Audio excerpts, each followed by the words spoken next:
I'm with the firm Innosight, and we are a strategic consulting company that was co-founded by Clayton Christensen. And our purpose is to empower forward-looking organizations to navigate disruptive change and own the future.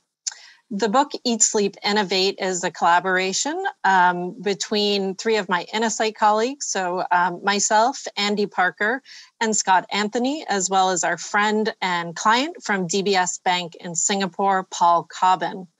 And the origin of the book traces to a meeting, over 5 years ago now, where my co-author Scott met with a senior leadership team from a large global logistics company. And they were talking about disruptive forces and how to organize and put in place processes to be successful with innovation. The CEO stopped Scott and said, "I've read your books. I know what we need to do when it comes to creating a separate group that pursues disruptive innovation. Now, what do I do with the other 28,000 people?" It was an excellent question, and it was one that we didn't have the answer to, but a question worth answering. So we put our best thinking on the topic, and we realized we had a client that was in search of exactly this. So when Paul Cobbin reached out, asked us the question of, can you purposefully design a culture of innovation? We worked together and we were able to answer the question, I'm very pleased to say, with a definitive yes. So yes, you can purposely create a culture of innovation, or more broadly, any desired culture.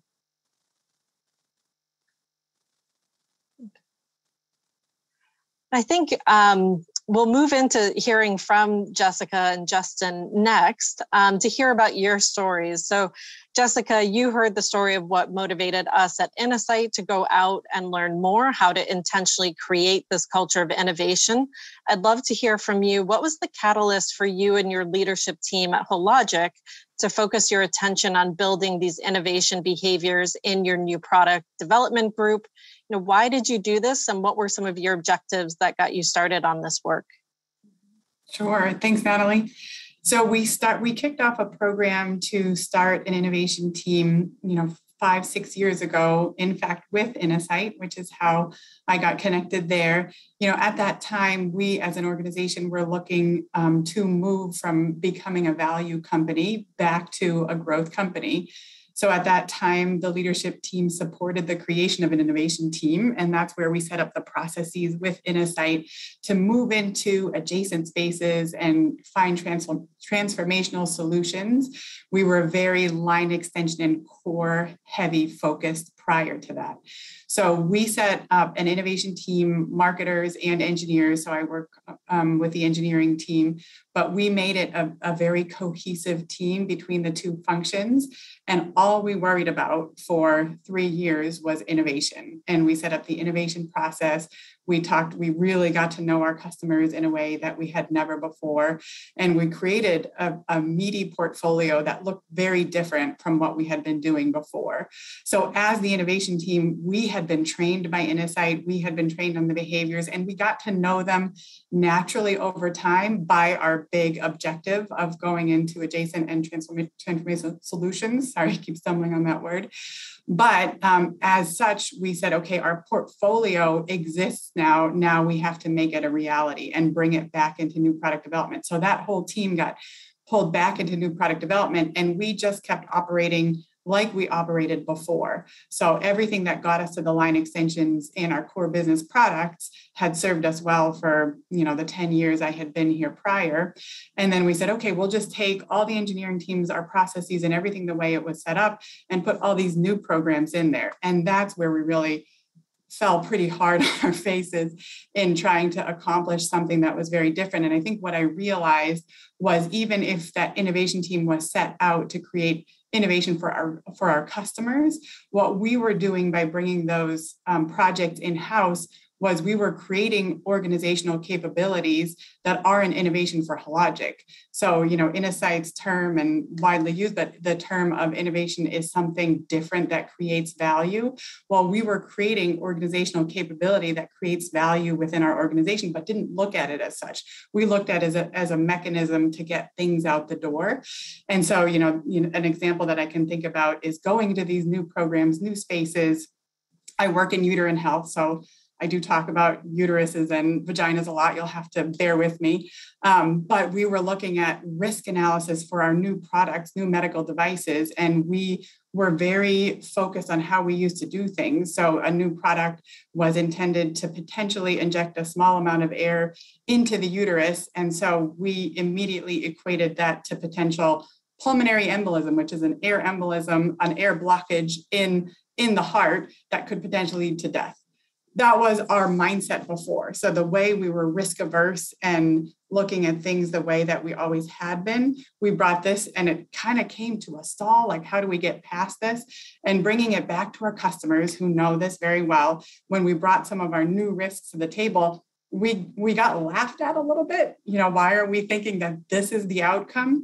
So really staying customer focused and helping them educate us, staying curious, not just in innovation, but beyond, was the catalyst to continue to work with Innosight and say, what do we need to do to create that culture that we had on the innovation team that was created so specifically over 3 years?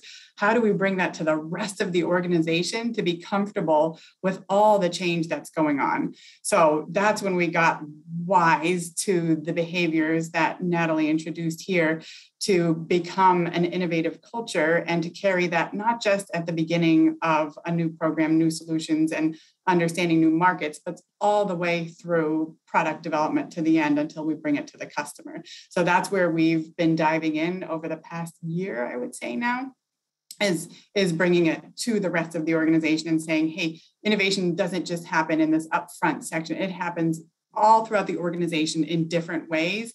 And so we've had to acknowledge that and understand what behaviors we need to live into in order to make this work and reduce the pain. So.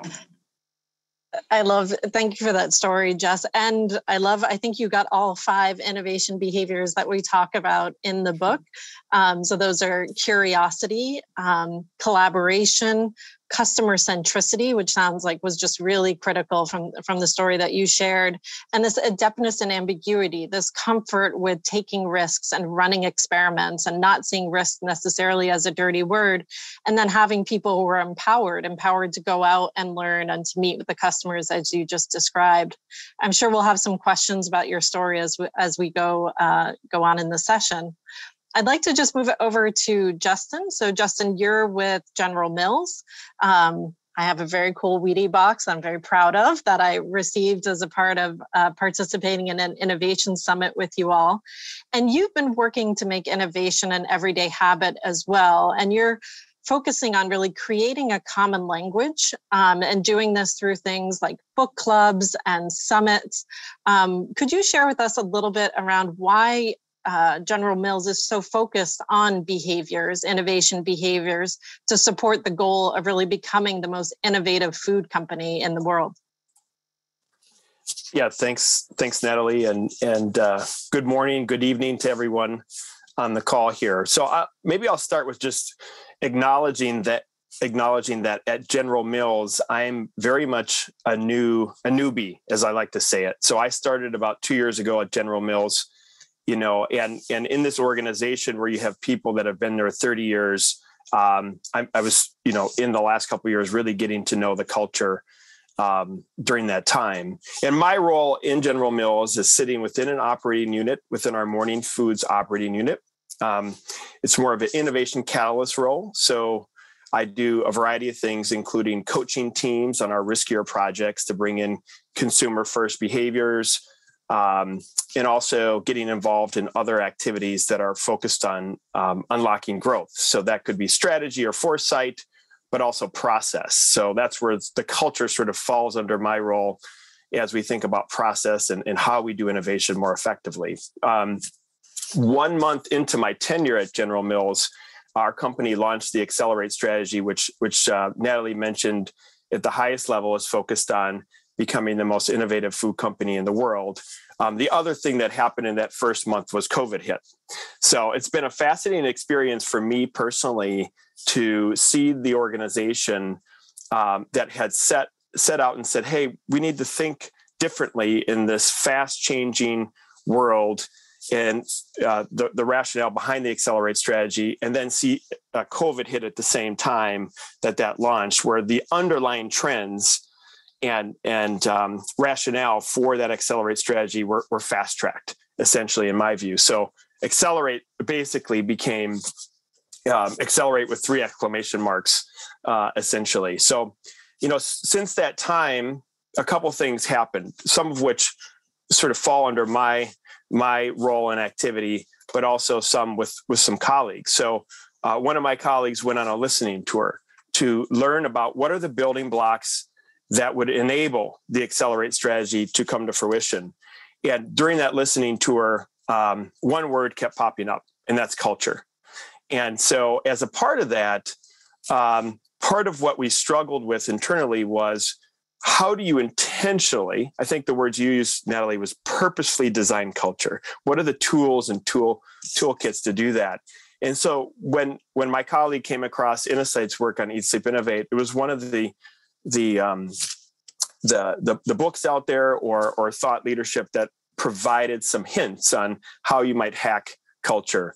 And for me personally, I've been following the behavior design sort of movement more broadly, read books like Nudge and Power of Habit, where they talk about how behavior design can influence individuals and organizations. So when myself and some of my colleagues connected, it really resonated to think about, how do we start to bring this information around behavior change and culture into our organization? So I personally was involved in launching a book club in partnership with Innosight, where Eat, Sleep, Innovate is the first book that we launched. And so we had about 50 people involved in that from across General Mills. And then we also did a culture sprint, which is mentioned in the book and is really sort of modeled off of, I don't know if folks have heard the design sprint at Google. It's sort of a similar concept to action and design culture with intention. And so we've also done that, which has been part of my own personal experiences.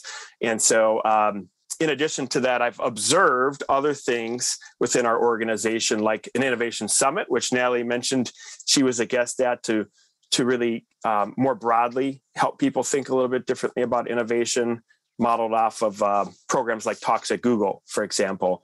And we also have some things within our HR world trying to encourage leaders to become more innovative. And what's interesting, when I sort of looked at that after the fact and matched it up with the behaviors that Natalie mentioned are sort of standard for organizations through their research, there's a lot of synergy with that engaging leader sort of effort that we have internally, and certainly helped me sort of clarify, why are we doing things within our organization at that level? So I would say right now we're sort of in the third inning of culture change. Lots of things happening, some of which I'm involved in. But it's been great to have our broader leadership on board as well through that Accelerate strategy. Oh, thanks, Justin. And I will say you all were very diligent with the book reading. Sometimes we make the assumption, and Hologic as well, that people won't read pre-reads, but you all were very diligent about that. And the sprint that Justin mentioned is in chapter 4 in the book. And one of the things I observed as a facilitator at that, Justin, was just how open people were around what some of the blockers were. What are the things that people are doing instead? And we saw this at Hologic as well. And it is almost this cathartic moment where people feel like, oh gosh, I'm not alone. And we're brainstorming in terms of how to overcome those blockers and what are some nudges that we can put in place. Let's see, Louise, I'll hand it back to you for our questions. And I see we have one that just popped up here in the chat. Yeah, perhaps what we should do is pass that right back to Justin, as it's just popped up. So Justin, the question is, how do you measure culture change? Third inning. Yeah, it's a good question. I think part of what I've realized as a part of the first couple innings, and I would, if I think about giving advice to folks that are in the first inning, I might do it slightly differently, which is, I think you can track culture change in a similar way to the way you track your innovation portfolio. So with great intention, with upfront pre-established, criteria related to those initiatives to see how how are they progressing, testing and learning? What are the metrics that help you, or leading indicators for that?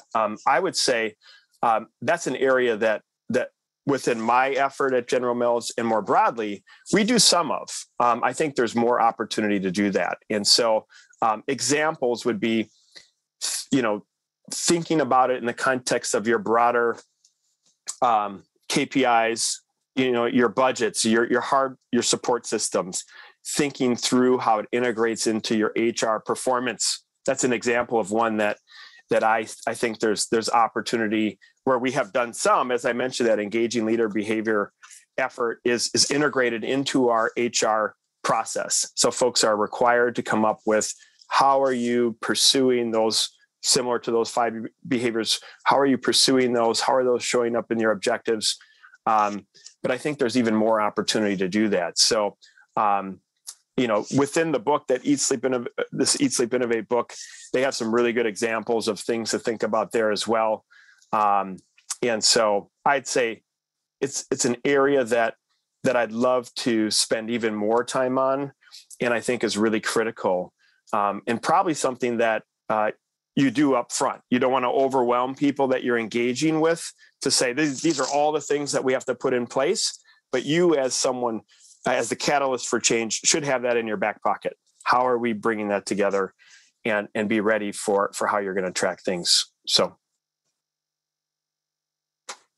Thank you, Justin, and thank you, Alex, for the question. Right, I have a few questions of my own, and I'd love to go over to Jessica. And Jessica, what are some of the biggest aha moments that you've had? What are the things that you've learned that will stay with you forever, kind of thing? Yeah, I mean, the aha moment is actually the term that I remember resonating, in the journey of developing the innovation culture, was really that being successful in innovation and finding solutions and supporting teams to develop innovative products is actually, it's not an aha moment. It's such a process. It takes so much investment on leadership side, on the team side, to diligently step through, the different phases of innovation and then into product development. So it's all quite intentional. And I think, just to build on what Justin was saying earlier, we can see that happening, the fact that it takes a long time and that we're really, creating a big change in the culture by how, in my world, by how teams present out in design reviews. So when we have design reviews, when I can see the behaviors that Natalie was mentioning earlier, the adeptness and ambiguity, customer focus and curiosity, I think when those 3 show up in those design reviews, we can see that culture is taking hold. When we hit a stumbling block and we hit a roadblock, and the way we get out of it is by focusing on those 3 things, I can tell that we're asking the questions in a way that's supportive of innovation. I think the empowerment and the collaboration, those are how do we operate as a team with each other. And then the first 3 that I mentioned are really how do we make decisions. And when we make decisions based on genuine curiosity and feeling comfortable with the ambiguity, we come to the best answers. And so I think that's something that's taken time to develop. And I see that conversation in our design reviews. And when we have blockers, I see those surfacing more and more. So, it wasn't like, okay, today we're going to be innovative. Like, it's not that moment. It's the investment and making sure that the teams feel supportive over time, that when they come focused on those 3 things, that there is no failing, that when we've looked at it in that way, even if we have to change course, it's a success because we realized we had to change course because we realized that we were not listening to the customer originally, and now we know. Those kinds of things are the ones that are popping up now. So it's a process that takes investment and time. And Jessica, just off the back of that, we talk about curiosity, but of course we need a psychologically safe environment to allow people to be curious and actually bring things to the table. So how did you go about doing that? Mm-hmm. I think it's a lot, asking a lot of the why questions. I think we had been previously focused on asking pretty leading questions that resulted in quick wins for product development. So in our world, everything, medical device, everything should always be smaller. So going to a physician and saying, I see that you're using our device. Would you like it to be smaller? You can act like that's customer focus. It's actually not really true, genuine curiosity or true customer focus. True customer focus is asking the whys behind, what makes them say that they want a smaller device, because it might open up the door for a whole different portfolio and whole different unmet needs and opportunity to make the operating room better. So once people start asking that, the psychological safety comes back and them saying, hey, we thought we were going to come back with a program that we could deliver in 12 months. When we really understood the customer, it's actually this completely different thing that we didn't anticipate. And for that to be celebrated and recognizing, we do have revenue obligations within new product development that we need to meet. So we have to have some flexibility, but taking something out early and plugging something else in that we had in the hopper, maintaining that flexibility gave us the opportunity to really listen and say, that wasn't it. We need to adjust. So I think revenue flexibility helped a lot in leaders feeling confident to provide the psychological safety when we learned something that was not anticipated. And I'll ask that to all three of you. Often we see that revenues are tied to certain pathways. Having that flexibility, does that make an enormous difference? Anyone who wants to jump in? I can start with some thoughts just around something Justin talked about earlier, which is linking it with the strategy and having leaders talk about, and it's not just permission, but it's actually, we're asking you, to Jess's point, to do something different that creates value. We're asking you to innovate, and that is going to help us become the most innovative, food company in the world, or, the leader in women's health, making a real difference in women's lives. And so I think the more that leaders are connecting and communicating, the link between the strategy and this work on culture and behaviors. Where you get into trouble is when people inevitably start saying, oh, here's another thing on my to-do list, just another program. Do I really need to pay attention to this? Like, is this the real deal or not? So that's what I would say in terms of how to help people understand and to build that psychological safety to try these new behaviors. But would love to hear what Justin and Jessica have to say.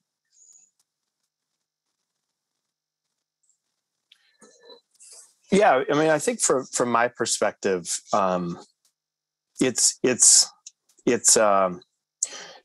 actually a section of Eat, Sleep, Innovate that's pretty interesting. It's just it's something that I think all of us know in innovation, but it's a little description of your strategy is not what you say it is. It's what marketing markets, what engineers engineer, what sales sells, and what finance funds and how HR measures performance. That is your strategy today.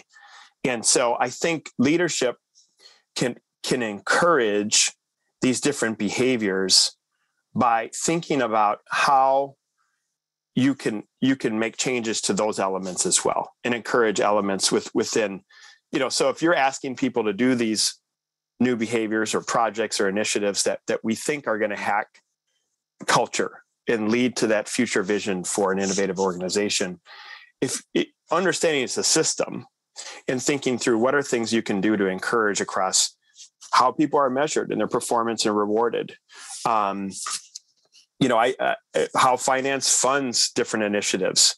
Like if you're looking for people, and I can speak from experience, if you're looking for folks to push the envelope around your innovation portfolio and do riskier, initiatives that perhaps have more risk but higher return, you got to think through how you allocate funds to that type of effort to go through that process. So I think there's an opportunity there to understand it's a system issue and connect those dots beyond, obviously leading by example. Leaders can do a ton through that up front, but that's my 2 cents on that one. Yeah, I mean, it's a great way to put it, and it's what happens every day. I think the one thing that seems so foundational, but I think we missed along the way and didn't update enough or talk about enough is the mission related to the mission statement and the mission within the different groups related to strategy. And I think if I think back to disconnects between different functions, it's typically because we were going after different missions. The strategy got a little bit lost when we lost, like those two go hand in hand. And I think we lost ourselves a little bit in that. So I think, now having recognized that and, just being able to say it can be even a very high level strategy, but it's such a guiding light across lots of different functions, those who are intimately familiar with the innovation process and those who aren't. When we have that statement in front of us, in our case, our mission is to provide more minimally invasive solutions to women across the globe. With that simple but high level statement, it really can drive a lot of conversation and navigate some of the ambiguity that is hard to without keeping that front and center. So a little bit off tangent, but I see it relating to strategy, and I see that the strategy can be there, and without the mission statement, we can get lost, and probably it's vice versa too. But with both of those things in place, we've got the common goal. Thank you, everyone. I'm going to move over to a question from Stephen. You touched on pacing, judging the right rate to inject change, or is it better to use shock changes? And I think you've semi-answered that, but if you'd like to expand on that. I think that was you, Jessica. Stephen, was your question to Jessica?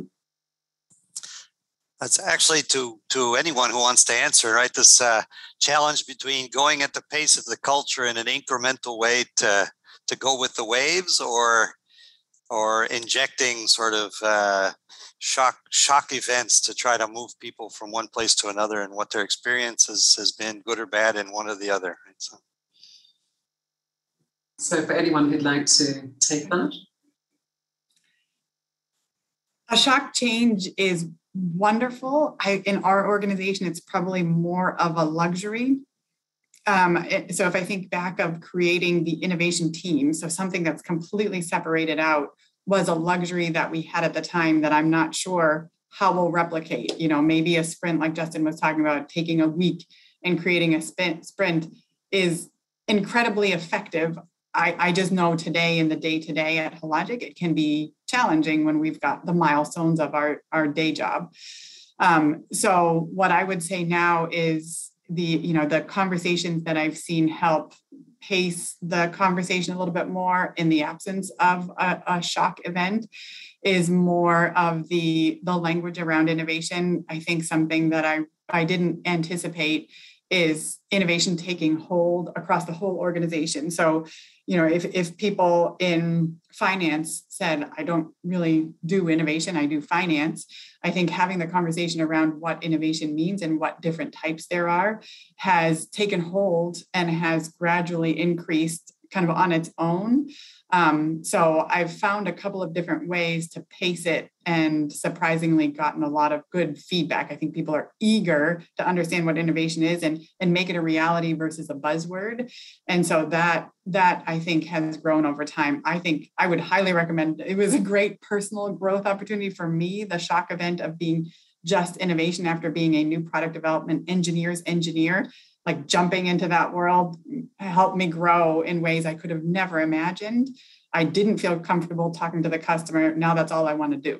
So, gosh, I feel lucky, but in the absence thereof, I think I've seen other opportunities take hold over time.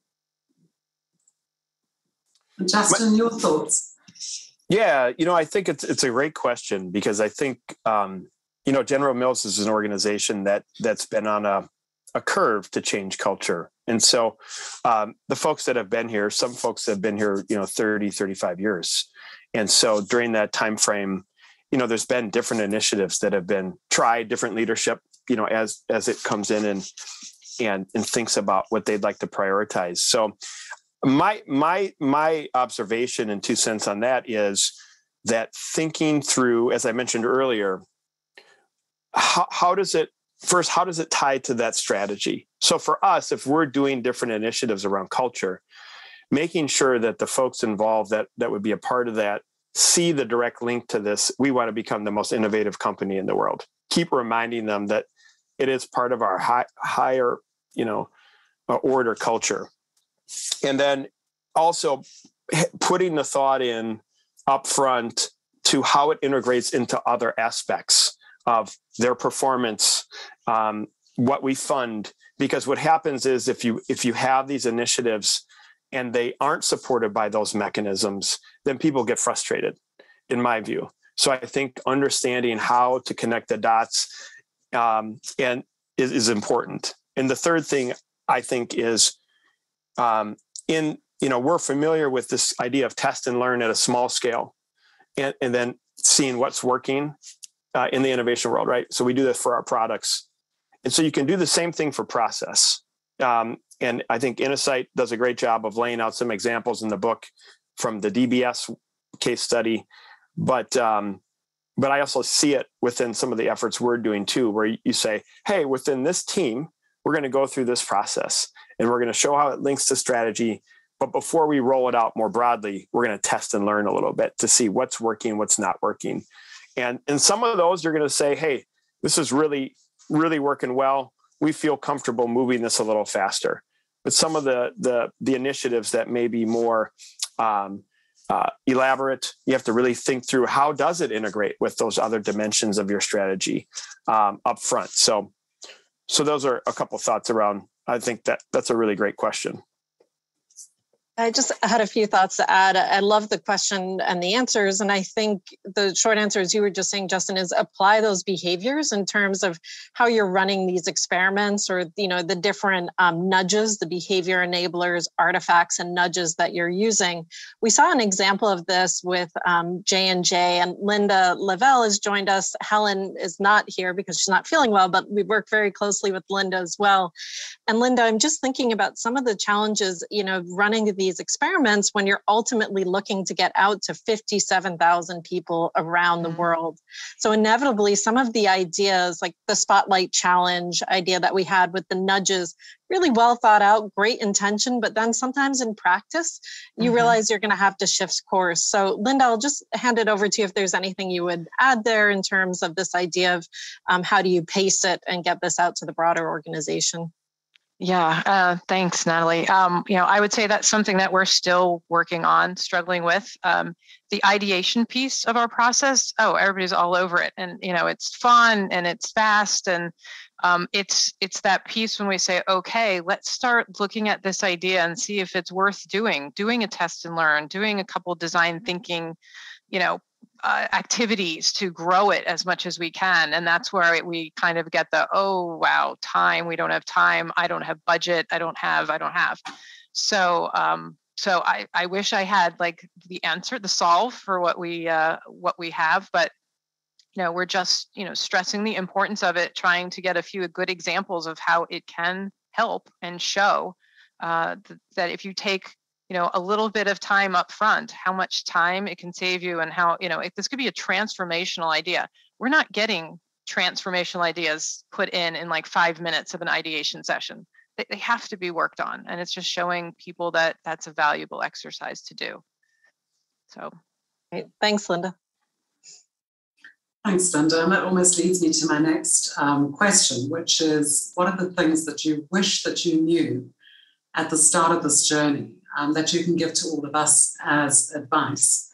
And Linda, we had a little snapshot from you there. Would you like to expand on that? Is there anything that you'd like to add to that? Things that if I had known ahead of time, or that you could actually advise other people on. Yeah, I think it's defining what we mean by innovation up front, not what is innovative, but just what we mean, everything from coming up with the idea to executing and getting an impact from that idea. I really believe people focus on that front part of just coming up with an idea and not the part that they need to actually do something with it and have some kind of impact. So for me, that's where I would have started the my talking points a little differently way back when. Great, thank you. Thanks, Linda. And Jessica, what about you? What did you wish that you'd known that you could help us out with? I would say what became apparent to us over the course of the past 5 years at this point is that there are people that have the natural tendencies. So we've talked about the process of developing the culture taking time. And so the 5 behaviors that we've been talking about take time to cultivate and establish. There are, however, a certain amount, and I would say in engineering, I'm seeing like 20%, 100% of engineers will say, I want to work on something innovative. And what they usually mean is a very different kind of innovation, like a very transformational kind of innovation versus a core innovation, which I also see as an innovation, but that's typically what they mean. And so, and then they get into it and they are not so comfortable with the, not so adept at ambiguity. And there's a large learning curve ahead. And I think people can be on that journey. However, there is a subset in engineering, I'm seeing it's like 20%. There is a subset of people that I feel like have those natural tendencies. And so if I could go back, I felt like maybe I was almost forcing people to be really comfortable with all these things that might not be, second nature to them. So focusing on those 20% that kind of already have it inherently and bring the rest along, I think I would have changed the approach and how I create teams, because I think there was a lot of friction for people who were not comfortable there to get there over time. So focusing people who are more comfortable on core innovations and more comfortable with transformational and actually driven, they almost need it with the uncertainty and, the big picture thinking, focusing them there. So even if it takes time, I think right at the onset, there is a talent identification as to people's natural tendencies, while the whole process and whole culture is established over time. Thanks, Jessica. You're making me think of actually working with the early adopters and allowing them to carry that message through. Justin, anything that you wish you'd known at the beginning of this journey that you can offer as advice for us? Yeah, I think it sort of builds on something I mentioned earlier. And so I talked about this idea of planning up front and really thinking through, how things integrate into different aspects of strategy and your performance, the way you measure performance and your systems. I think another part of that is planning up front for how this would scale. So, if you're approaching this where you're going to do some test and learn smaller projects before you scale them beyond a group or an organization, when we're thinking about the behavioral design aspect, I sort of realized that, and this is mentioned in the book, so it wasn't that I wasn't reminded of this, but who are the people that are going to spend a lot of their time on this? And because when you launch these initiatives, my role certainly isn't to focus 80% of my time on culture change initiatives. So who are those different stakeholders? If it's not one or two individuals, what is that team that's going to be dedicated after the initial experiment to take it forward? And I think that is how you're sort of planning up front for, hey, we're going to do these sprints. We're going to try these different activities at smaller scale and initiatives. What next? Who is going to drive that forward, I think, is the part that I don't think I have on my personal side thought through and connected dots on. And I think it's really important because the core, the power of the core, or the shadow strategy, as mentioned in Eat, Sleep, Innovate, that existing strategy really sucks resources and time, especially from the people that you want involved in these processes. So you're going to need other dedicated individuals to kind of move this forward. And I think that the book gave an example of DBS and how they approached their team, where they had, was it Paul and others that were really focused on this full time.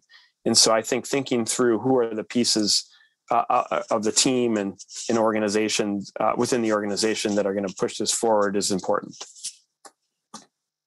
Yeah, I was just going to share one being, and I think, Linda, you would like this one, is the pre-mortem, which is this idea of when you create an innovation, taking the time to pause and say, what are all the reasons this could be a spectacular failure? Like, go crazy. How are all the ways this can go wrong?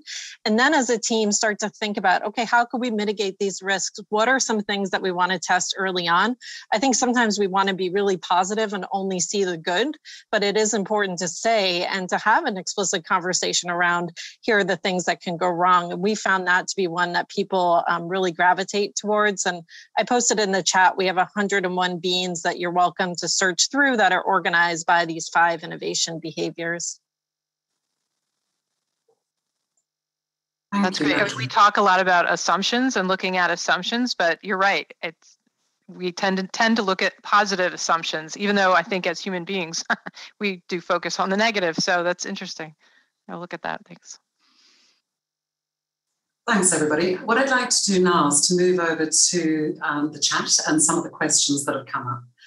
And I see that, Cindy, you have a question about understanding the problem. I don't know if you'd like to put your camera and mic on and ask that question directly yourself, or if you'd like me to do that. Sure. Oh, there you go. So yeah, we focus a lot about the sort of the medium, as I see it, the medium to the end part of what the innovation cycle is. So my question is really about the beginning part, and that's really about the problem, understanding the problem itself and using innovation to really understand, because even if you deliver a fantastic solution to the wrong problem, you're really not any further ahead. So can you provide some insight into getting at the problem and understanding the problem from an innovation perspective, and how do you build that into the culture? Thanks. I can take a shot at that one. I think it's a great question, and what I've seen organizations, including General Mills, where I'm at now, think about, and very intentionally, is making sure that's in the product life cycle. It's within your process of, as you move through stage gate, great intentionality around, hey, you have to answer this question at the front end of discovery, and even give case studies that are talking about what that output, what good looks like at that early front end phase of the process, and celebrating the folks that, hey, they went through the process, they identified the problem, they really focused on that and carried it through their innovation process. So I think that's one way to get it into the formal processes within an organization, is make sure that, hey, anytime you're moving through this type of project and an innovation pipeline, you got to answer these questions, and before you kind of can be provided with additional funding, essentially. So that's one way I think you can do it. And I'd say the second thing in General Mills is leadership leads by example with their questions, and that's still something that I would say when leaders or managers move into innovation, if they haven't been in that role, maybe it's not as ingrained in their thinking. But there's a lot of folks that bring, when a project team brings them a project, they're asking the question of, great that you've designed this, let's reground in the jobs to be done or the problem that you're focused on, and has that been validated as a need or a gap in that consumer's life, essentially. Thank you, Justin. We only have a couple of minutes left. So, Jessica. Sure, yeah. I think that the other thing that we realized, I think I touched on it earlier, with the way that we ask questions in those early phases that Justin's talking about. So leaders asking the right questions, and then the teams going out to observe the customer. Of course, ethnographic research is key in picking up things that even users and customers don't pick up. And then the other thing that I would say is it's always great to have a discussion guide going into voice of customer events and really foundationally understanding them. And I've seen time and time again the best conversations going completely off the guide, because it's allowing the customer to guide the conversation and to guide and to follow their passions. So even, and not having any preconceived notions as to where this conversation should end. So I'm gathering some insights that I want to start project XYZ. I'm going to go into this next conversation hoping to support my hypothesis. I think then the leading questions come out and all those things. So it's a true open mind, curiosity situation where any outcome is acceptable and really guided by the physician, in our case, the physician, the customer that we're interviewing. And then those insights can be aggregated at the end. But every conversation has to have the benefit of that to be really, really rich. Thank you, Jessica. And Natalie, I just want to pass over to you for a closing comment, if you have one for us. Sure. So I have just so enjoyed this conversation, and just thank you, Jessica and Justin and Louise. I think for me and the group, for all your wonderful questions, is I bet you are already living a lot of these innovation behaviors inside of your organizations. You're already being curious, collaborative, adept in ambiguity, empowered. And customer centric. And so I just invite you to kind of shine a light and show where this is, call out what's working, right? So find the areas where this is already happening, because I bet it is. So those are my closing comments, Louise. Thanks, Natalie. And thank all three of you, actually, for an amazing session. I've really enjoyed this. And to everybody for your comments and questions. There's a link in the chat for you to join the next session. And also, I'd love it if you could share your insights from this session with your peers in the social and discussions. And if you have any further questions, please feel free to add them there too. We'll be posting a link to the discussions in the chat now as well. Thanks so much for joining, everybody, and enjoy the rest of your day.